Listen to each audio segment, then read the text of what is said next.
Escuchamos en el Evangelio dos palabras clave: fuego, división. La palabra fuego la dice Jesús nuestro Señor con todo el sentido metafórico que conlleva el fuego, el incendio, la lumbre. Donde hay fuego, todo lo transforma, lo cambia. Por ejemplo, un alimento que cocinemos a fuego no podemos descocinarlo. El agua que se calienta y se evapora, no podemos recoger el vapor, retenerlo. Cuando Jesús habla del fuego, es porque quiere que el fuego nos transforme, nos cambie nuestra realidad actual. Por eso dice: cuánto desearía que ya estuviera ardiendo, que su presencia entre nosotros ya hubiese hecho efecto en nuestra vida, pero no es así. El fuego va muy relacionado con la otra palabra, dividir. La división viene a ser la consecuencia del fuego. No es la división por asuntos personales, conflictos emocionales, intereses personales, nada de eso. La división es la que viene a provocar el ejercicio de la palabra de Dios. Y el ejemplo de esto lo encontramos en la primera lectura, la vida horrenda que le toca al profeta Jeremías vivir. Él vive 40 años hablando en el nombre de Dios como portavoz de la voz de Dios. Y lo que tiene Jeremías es que alcanza a percibir poquito de la vista de Dios. Alcanza a comprender poquitito del conocimiento de Dios. Y la tarea que le toca a Jeremías es muy ingrata, porque no solamente anuncia, sino sobre todo denuncia. Y es lo que hemos escuchado en la primera lectura. Él está denunciando en la cara de la gente importante de ese tiempo. Que Él les está denunciando que la alianza que hicieron todos con Dios la han incumplido. Esa es la denuncia. Dice: lo que nosotros le hemos prometido a Dios, lo hemos incumplido. Y lo tremendo de esto es que como consecuencia nos caerán horribles castigos, consecuencias. Ese es el anuncio que hace Jeremías. Él sabe que por la situación que está viviendo el pueblo, pronto va a ser atacado, arrasado, destruido. Y lo que pide es ponerse en paz con Dios. Y lo que hace la gente es ir con el chisme al rey Sedecías, a decirle: oye, mira lo que anda diciendo Jeremías, nos amedrenta, nos asusta.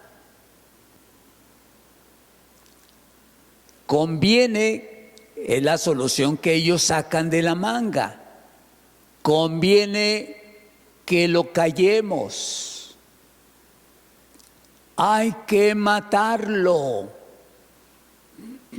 porque su modo de hablar nos incomoda. Y entonces el rey Sedecías, que era prácticamente un títere, porque aunque era rey, no ejercía la autoridad, no tenía la fuerza de la autoridad. Por eso es lo que dice el rey Sedecías: bueno, si hay que matarlo, adelante, porque yo no puedo nada en contra de la decisión de ustedes. Ándele pues. Y la manera de hacerlo es muy cobarde, muy tremenda. Aventarlo al pozo de Malaquías, el príncipe real. Dice, pero no había agua, solamente lodo, fango. Lo sumergen en ese pozo, sin agua, sin luz, sin alimento, sin posibilidad de vida. Pero Dios no se queda callado. Cuando alguien pone su vida en Él, Dios le protege y le libera de todo peligro. Por eso es que llega aquel etíope y a través de él Dios lo rescata, lo salva al profeta Jeremías. ¿A dónde nos lleva este contexto del texto de la primera lectura? Pues porque eso no sucedió solamente en ese tiempo entre aquella gente y Jeremías. Eso sigue sucediendo hoy, aquí en la actualidad, entre nosotros. Hay un dicho que dice: cobijarse con la misma cobija. Es decir, cuando uno se da cuenta de alguna injusticia, de algún soborno, de un robo o lo que sea, a uno le incomoda probablemente. Pero si de eso, de esa injusticia que somos siendo testigos, yo llevo mi parte, mi moche, eso me calla. Nos tapamos con la misma cobija y creemos que vivir así, eso es la paz. No, esa es la paz que Jesús viene a destruir, a quitar, a superar. Y esto es muy delicado, porque el rey Sedecías decía, era un títere, era solamente un muñeco movido por los hilos de los demás. Cuando fueron a aquellos hombres a decirle lo que hacía Jeremías y le propusieron matarlo, él dice, ándele pues, a matarlo.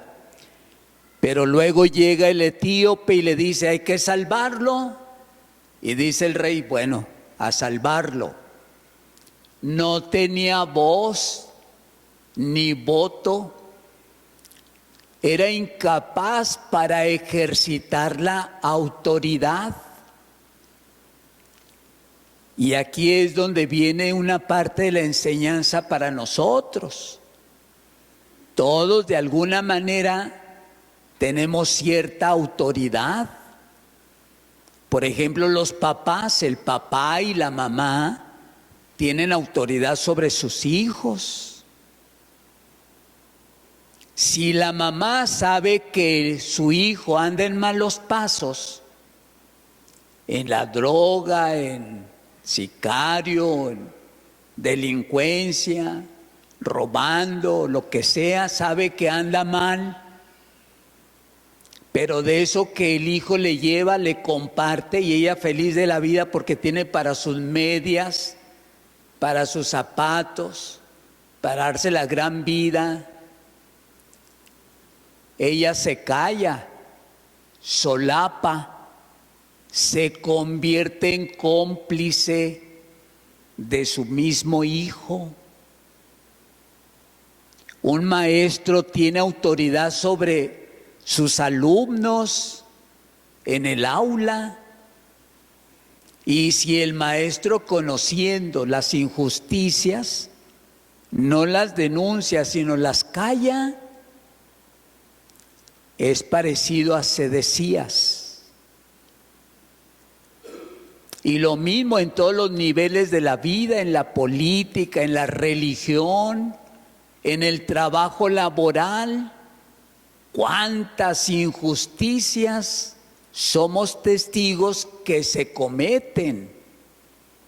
Pero cuando a uno le dan su tajada, cuando uno lleva cierta participación y eso lo calla, lo amordaza, nada tiene que ver con la paz, ni con el fuego, ni con la división, porque eso nos hace uno con los demás. Y entonces, qué tremenda enseñanza.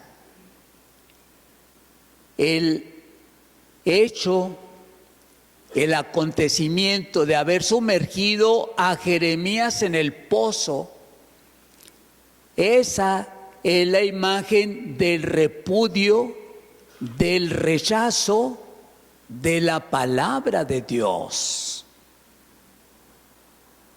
Cuando uno, sabiendo la verdad, prefiere callarla por su propio interés, beneficio, ventaja, ganancia, nada tiene que ver con la lealtad, ni con la paz, ni con el fuego, ni la división. La división es en razón del motivo de la palabra de Dios, que es lo que está haciendo Jeremías, denunciar que no hemos cumplido, hemos incumplido con nuestra promesa a Dios, y eso va a traer consecuencias terribles.